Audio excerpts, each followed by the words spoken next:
Hey there, Simeon Goa, SIMEONGOA.ca. Just a quick piece, and I actually mean that today. I know that sometimes I go long, but literally a quick piece on naming. It's come up in a couple of different contexts, and in my work this week actually, and I've struggled with it too. So when you're naming a business, or naming your solopreneurship in this context, in terms of being a solopreneur and starting out, we can get really hung up on the name amongst other things. And we can make it an obstacle to actually doing the work. And so the first thing I wanted to say was don't make it an obstacle. Pick a timeline, pick a date where you're like, okay, I'm going to have a name at this time and I'm just going to run with it. The second thing I want you to keep in mind is that with a name, we can go in two directions, generally speaking. One is to be quite large in terms of our vision and our aspirations, and want to name that vision and that aspirations and those aspirations. However, usually those are at least 5 years down the road, or even a decade away. And I think that whenever we're thinking about our business, it's really important to have really close objectives that not only are but feel achievable.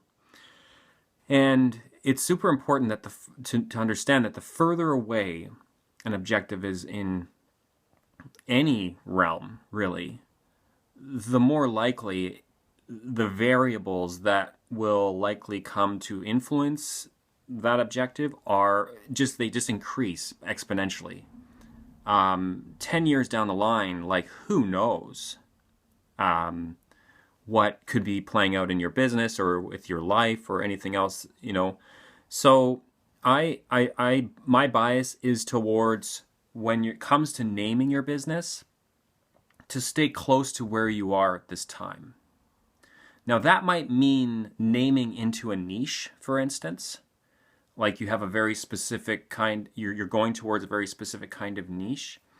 It might think that that's what I'm saying. And if you do have a very specific niche, and it feels strategic, it feels right, and you have a very clear idea of what it is you're offering in that very specific niche already, that offering and that clarity will help you anchor the decisions you make around your name.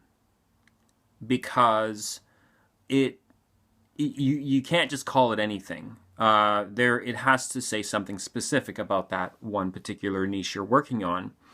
But I would recommend that while it seems strategic in the short term to lock into a name or even a brand strategy that is entirely dedicated to a very specific part of the market, your niche, whatever it is, that, again, that's assuming that nothing will change in you or in your business. And you have to step forward. That's true. So if it feels right to move in a very specific way, if it feels right to move in a very specific way and brand into a very specific area, okay. But just remember that if anything changes in you or your business or the market and what people want or what people are looking for, you might brand yourself into a corner that you can't get out of. And then you have to do a lot of work down the road. Again, now we're talking about, okay, well, isn't that something that I can't see? And that's true. So what do? Well, we do have to make a decision. We can't have the name become a roadblock to doing the work. So that's the number one obstacle. I would recommend to consider, if you're not 100% sure about a name, to just don't name yourself into a corner. And how you do that as a solopreneur can be through your own name. Like, literally, that's what it is. It's just your name. It's simeongoa.ca. I'm Simeon Goa. That's what I don't have a special business name at this time. And and so go with your own name, or that you, when you do name your business, that you don't lock in to a very specific niche or anything else. That those pieces come later in your communications, but that they don't define sort of the top level business brand name. So, for instance, Arm and Hammer doesn't, like, they do baking soda, but they do a bunch of variety of other things. The only exception to this is if you're deciding that you have some offering or service and you want to do kind of